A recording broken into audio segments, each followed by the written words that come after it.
ठुलान थे मेरे शो ननन थे मेरे प्यार तो पेश से तमर सामान्य आज विशेष आज मैं थे बताने वाला छूँ सुनपति सौखा के बारे में। तो आज मैं सुनपति सौखा के बारे में बताने वाला हूँ। सुनपति सौखा जोहार के एक ख्याति प्राप्त व्यापारी थे।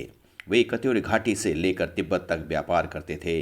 वे बहुत ही मृदुभाषी, मिलनसार और सबके चहेते थे। उनके पास सबसे अधिक भेड़ बकरियां थीं। संपूर्ण इलाके में सबसे धनी व्यक्ति थे।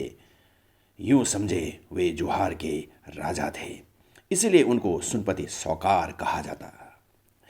जिस किसी को भी अनाज धन की आवश्यकता हो वे सब सुनपति सौका के दरबार में आते थे और कोई खाली हाथ वापस नहीं जाता था। उनके व्यवहार कुशल और उनके प्रभुत्व से वह युग सुनपति सौका का युग कहा गया। उनके रहने का प्रमाण जोहार, जलद, बागेश्वर इत्यादि स्थलों पर मिलता है, पर उनके कोई संतान नहीं था। इसीलिए उन्होंने बागेश्वर में बागनाथ की पूजा अर्चना की। उसी समय वहाँ कत्यूर घाटी के राजा रानी भी आए थे। उनका भी कोई संतान नहीं था। जब भेंट हुई तो उन्होंने आपस में बातचीत किया और कहा अगर किसी एक का पुत्र दूसरे का पुत्री होगा तो वे आपस में शादी कर देंगे। समय बीतता गया और सुनपति सौका के घर पुत्री और कत्यूर घाटी के राजा के घर पुत्र पैदा हुआ। समय बीतता गया, कत्यूर घाटी के राजा की मृत्यु हो गई। फिर आपस में कोई सवाल जवाब नहीं हुआ। अब राजुला बड़ी हो गई। पिता सुनपति ने सोचा कि लड़की की शादी कर देना चाहिए और उनके मन में ये भी था कि कत्यूर घाटी के राजा को जब उनसे बातचीत हुई तो लड़कों वालों ने कम से कम उनको पूछना चाहिए कि भाई करना क्या है। जब वहाँ से कोई सवाल जवाब नहीं आया फिर उन्होंने जो है राजुला की शादी तय कर दी।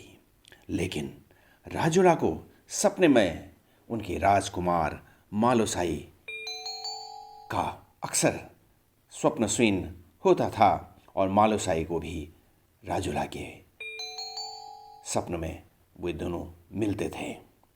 पर जब समय बढ़ा और पिता को लगा कि बेटी की शादी कर देनी चाहिए, फिर उन्होंने अपनी बेटी राजुला की शादी करने के लिए वे हाँ भरी अपना जमान दे चुके थे। ऐसे में मालुसाई को भी स्वप्न हुआ और वे जोहार देश को आए। जब जोहार देश को आए तो उन्होंने सन्यासी का रूप धारण किया और यह बात जब सुनपति को पता चला फिर उसने भी राजुला को घर से बाहर निकलना बंद कर दिया। ऐसे में मालुसाई ने भी अपने सेनापतियों को बुलाया। फिर कहा जाता है कि काफ़ी द्वंद्व युद्ध सुनपति सौका और जिनके साथ शादी राजुला का ठहराया गया था उनके बीच में द्वंद्व युद्ध हुआ। फिर मालुसाई लड़ाई जीत गए। फिर मालुसाई ने राजुला को अपनी रानी बनाकर कत्यूर घाटी ले गए। आज भी ये प्रेम कहानी राजुला और मालुसाई की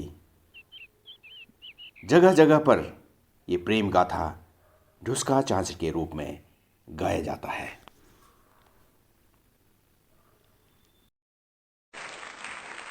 यहाँ पर मैं ये बताना चाहता हूँ कि आज भी सुनपति सौखा के धरोहर को पाकर पट्टा में करबज का चट्टा, वो बकरी का टेंट, वो रोटी का चट्टा, वो भेड़ बकरियों के झुंड को पत्थर के रूप में दिखाई देता है।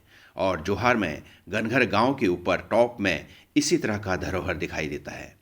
और बागेश्वर जिले के कपकोट तहसील के शिखर नामक स्थान पर जहां श्री 1008 मूल नारायण मंदिर के भीतर भी करबस का थैला आज भी विराजित है।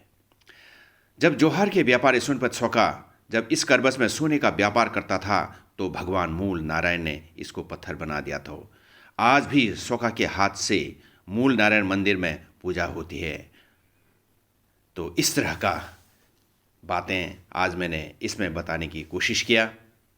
तो कस लगी भल लगी तो इसी तरह से चेचवा चैनल में कुछ न कुछ बातें करते रहेंगे। तो की कलाती मदाकार चेचवा धन्यवाद।